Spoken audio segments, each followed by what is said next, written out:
comes out when we collide. Believe just you and me. This is love.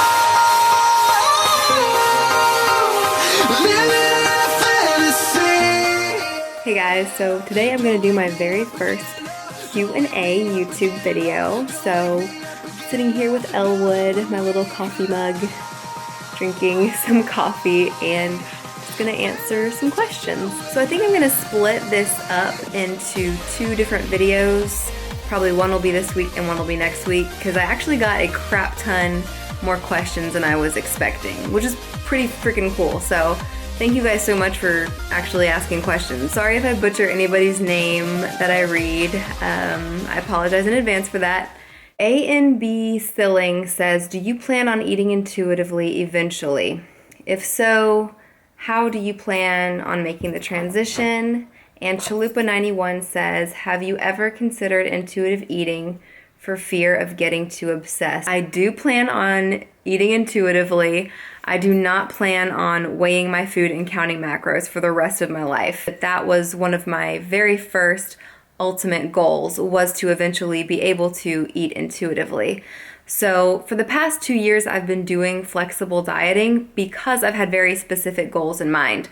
So I wanted to get to a certain physique, and in order to do that, I know that counting macros is the most accurate and efficient way of doing that. Also, I didn't know how to eat right for my body when I was eating 700 calories a day. So flexible dieting is kind of like the training wheels for intuitive eating, for me at least, if that makes any sense at all. This past summer, I did intuitive eating for about a month when I went to visit my best friend in Japan. I actually did really well with it. I actually lost like a couple pounds, and I felt like I was eating a lot, so it was pretty cool. So as far as transitioning into intuitive eating, whenever I do feel ready for it, I think what I'm gonna do is just track intermittently, like start eating intuitively and then still kind of checking in from time to time to make sure I'm getting enough calories, and then eventually be able to maintain my desired physique while eating completely intuitively.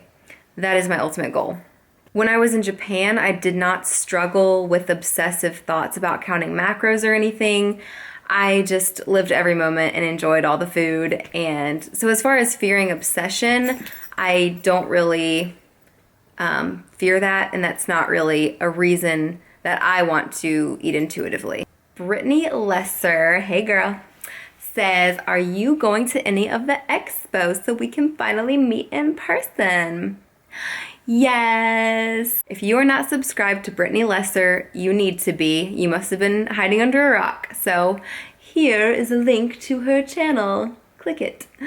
Her channel is amazing and she is such a sweetheart. But to answer that question, yes, I do want to at least go to the Arnold.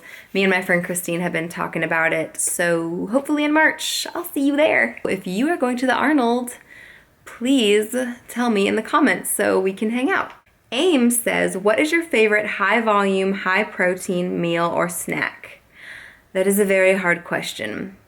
I would say, okay, I love cake, ice cream, and brownies, so I make protein versions of all of those. So, Protein Angel food cake, I will link to the recipe. It is unreal. The entire massive cake is 1 fat, 3 carbs, and about 25 protein. For the whole thing, I like to put Arctic Zero or Hallow Top on top of that. And if I'm super low macros, I might add some Walden Farms products to that. I also have the recipe on my blog, themacroexperiment.com, and I will put links to that everywhere. Also, just the new Arctic Zero flavors and Hallow Top ice cream. The Belt Sander Brownie is a lifesaver. 20 grams of dark cocoa powder, 1 scoop of protein powder, stevia, a dash of baking powder, 60 grams of cashew or almond milk. Throw it in the microwave for 1 minute to 1.5 minutes. Watch it as it rises, make sure it doesn't overflow, and boom, you have got the best brownie ever, and it's like straight up protein. All right, Ames also asked tips on carb cycling. I personally have not tried carb cycling for an extended period of time. I did it for a few weeks once just to try it out and see what it was like. I think it's very helpful, especially when cutting, because it gives you something to look forward to during the week, kind of like a refeed. You might do like 2 high carb days and 5 moderate carb days, or 1 really high carb day and 6 moderate low carb days.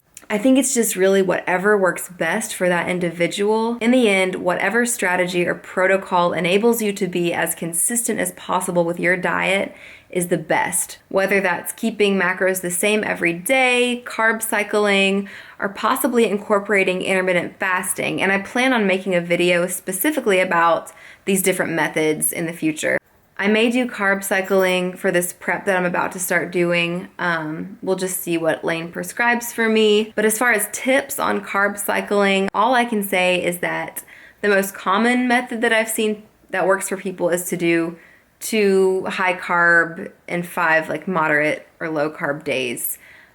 With the most intense workouts being on those higher carb days, so maybe making those leg days. Buff Beauty XO says, do you eat the same macros on rest days as you would on training days, or do you lower them a bit? So like I said, right now I am keeping my macros the same every day, even training or rest days. So it's just how I've always done it so far. That may change when I start prep, so I'll keep you updated.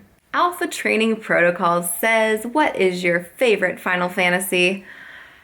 Oh gosh.